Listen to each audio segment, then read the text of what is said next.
tahun lebih, ini waktunya challenge your action. Hemaviton Action, Imun Up. Hemaviton Action, Energy Drink.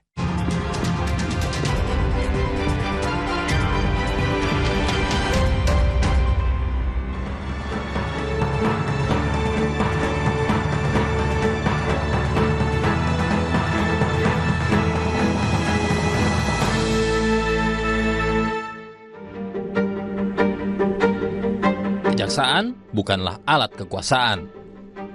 Masyarakat jelang setahun pemerintahan Presiden Prabowo Subianto, Wakil Presiden Gibran Rakabuming Raka, disuguhi tingginya aktivitas jajaran Kejaksaan Agung.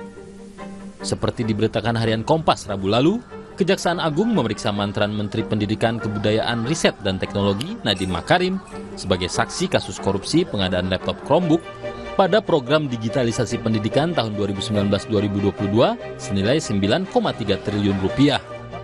4 tersangka sudah ditetapkan dalam kasus ini yang diduga merugikan negara sekitar 1,98 triliun rupiah. Sebelumnya, Kejagung juga menetapkan Muhammad Riza Halid sebagai tersangka dugaan korupsi tata kelola minyak mentah dan produk kilang PT Pertamina periode 2018-2023. Kejaksaan didorong oleh publik untuk segera mengajukan ekstradisi karena tersangka dalam kasus yang diduga merugikan negara sekitar 193,7 triliun rupiah itu kini berada di luar negeri. Sejumlah pegawai PT Pertamina dan anak perusahaannya juga ditetapkan sebagai tersangka. Tentu saja, kita mengapresiasi langkah Kejagung yang kian masif mengungkapkan berbagai dugaan korupsi yang menarik perhatian publik itu. Apalagi, sebelumnya Kejagung menetapkan pula bekas Menteri Perdagangan Thomas Trikasih Lembong sebagai tersangka perkara dugaan korupsi ekspor minyak sawit mentah atau CPO, serta mengungkapkan dugaan korupsi pengadaan satelit di Kementerian Pertahanan, kasus korupsi pemberian kredit bank di PT Sri Rejeki Isman atau Sritex, dan dugaan korupsi proyek Base Transceiver Station atau BTS di Kementerian Komunikasi dan Informatika. Undang-Undang Nomor 16 Tahun 2004 yang diubah dengan UU Nomor 11 Tahun 2021 tentang Kejaksaan Republik Indonesia ataupun undang-undang yang terkait pemberantasan korupsi lainnya memberikan kewenangan kepada jaksa untuk menangani kasus rasuah. Kasus korupsi juga bisa ditangani kepolisian dan Komisi Pemberantasan Korupsi atau KPK. Gerak cepat dalam menangani kasus korupsi itu makin menarik perhatian masyarakat. Sebab aparatur TNI kini terlibat mengawal jajaran kejaksaan di seluruh Indonesia. Dalam mengungkapkan berbagai kasus korupsi itu, terlihat kejaksaan berusaha terbuka kepada masyarakat. Kepercayaan publik kepada institusi penegak hukum ini pun cenderung naik. Survei yang dipublikasikan Litbang Kompas pada 24 Januari lalu menunjukkan tingkat kepuasan publik kepada kejaksaan sebesar 66,9% dengan citra positif sebesar 70%. Raihan ini hanya di bawah KPK yang mendapatkan 72,6% citra positif dan tingkat kepuasan senilai 68,5%. Tetapi di atas pencapaian Polri, Mahkamah Konstitusi, dan Mahkamah Agung. Bisa jadi benar kejaksaan ingin memperbaiki citra lembaga. Namun, ada suara pula di balik kegairahan kejaksaan mengungkapkan beragam kasus korupsi itu, ada kepentingan penguasa untuk menekan lawan politik. Tak murni penegakan hukum. Apalagi pada masa lalu, penegakan hukum di negeri ini acap kali ditunggangi kepentingan politik. Tentu, publik wajib mengingatkan, kejaksaan itu bukanlah alat kekuasaan.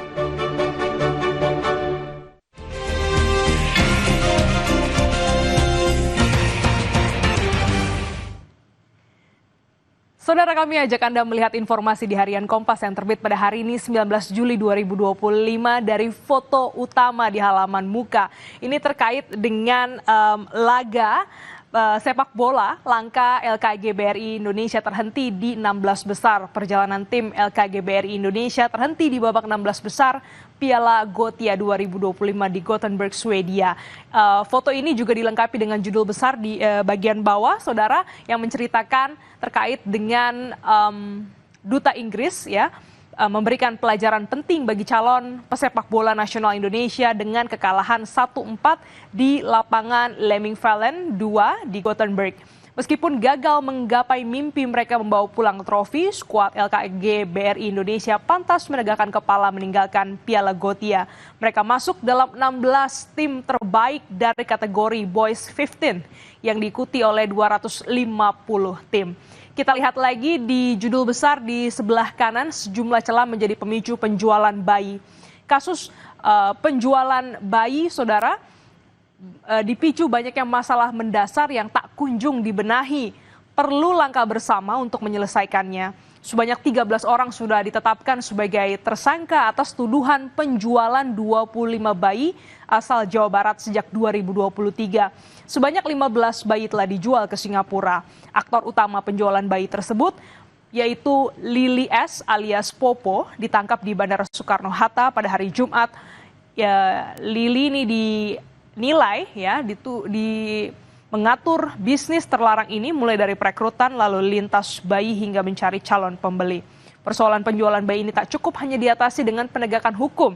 Sejumlah langkah lain juga dibutuhkan untuk membenahi persoalan yang membuka celah terjadinya tindak pidana seperti terkait administrasi kependudukan, kondisi ekonomi, serta minimnya pengetahuan terhadap pendidikan seksual dan perdagangan orang. Kita lihat lagi di bagian bawah, saudara. Ini terkait dengan berita mancanegara, Israel hancurkan satu-satunya gereja Katolik di Gaza. Israel menghancurkan satu-satunya gereja Katolik di jalur Gaza, 3 orang tewas dan sejumlah orang terluka, termasuk pastor paroki dalam serangan selepas misa di gereja ini. Laporan Associated Press pada hari Jumat menyebutkan gereja Keluarga Kudus menjadi sasaran serangan. Kompleks gereja hancur. Di tempat ini, ratusan warga Palestina berlindung dari serangan Israel selama 21 bulan terakhir. Informasi ini dan sorotan lainnya, saudara, dapat Anda baca di Harian Kompas yang terbit di hari ini, 19 Juli 2025 atau mengakses di kompas.id.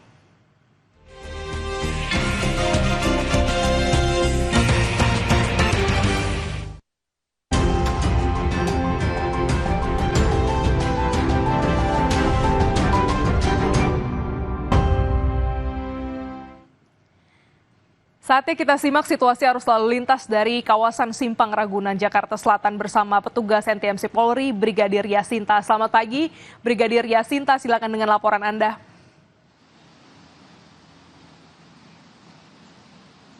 Ya baik, terima kasih rekan Glenis di studio dan selamat pagi saudara. Kembali bersama saya Brigadir Yasinta dari NTMC Polri. Saat ini saya akan mengajak Anda untuk memantau langsung bagaimana kondisi arus lalu lintas terkini tepatnya di kawasan Simpang Ragunan, Jakarta Selatan. Bisa kita saksikan bersama saat ini di belakang saya.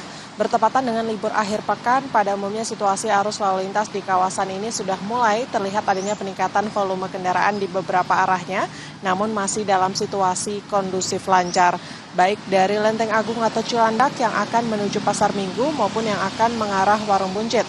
Hal yang sama juga terlihat dari Ragunan yang akan menuju Mampang, begitupun dari Warung Buncit yang akan menuju Cilandak. Perlambatan kecepatan hanya terjadi saat pencolokan traffic light sepanjang 200 meter ke belakang, yang didominasi kendaraan pribadi roda 2 dan roda 4, selepasnya kendaraan dapat melaju dengan kecepatan normal berkisar 30 hingga 40 km per jam. Bagi Anda yang akan melintasi kawasan ini, harap kurangi laju kendaraan Anda mengingat sepanjang jalur tersebut memiliki kontur jalan yang berlubang dan bergelombang, serta kami temukan banyaknya angkutan umum yang berhenti di sembarang tempat untuk naik turunkan penumpang. Selain itu, kawasan ini juga menjadi rute yang sering dilalui oleh para pesepeda pada setiap akhir pekan. Untuk itu kami himbau para pengendara agar tetap berkonsentrasi dalam berkendara dan gunakan jalur sesuai dengan ketentuan. Selanjutnya arus lalu lintas via tol Jor di kedua arahnya saat ini terpantau ramai dan lancar. Begitupun juga di ruas jalur arteri dari Cilandak menuju Jagakarsa.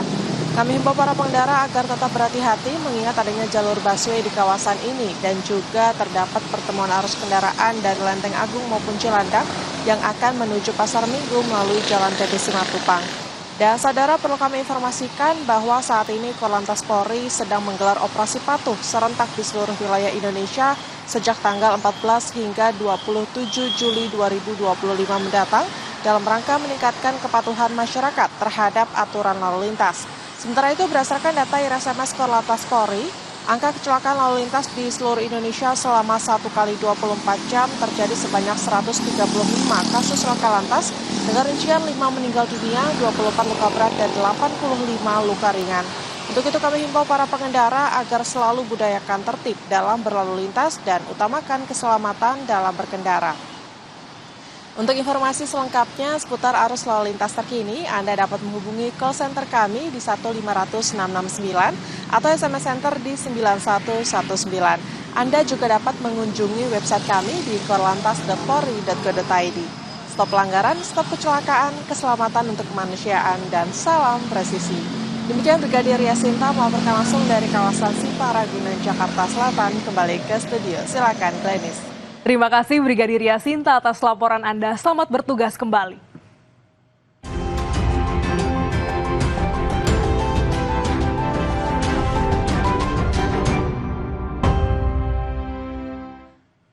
Pesta rakyat makan gratis sebagai rangkaian perayaan pernikahan anak Gubernur Jawa Barat Deddy Mulyadi berujung petaka.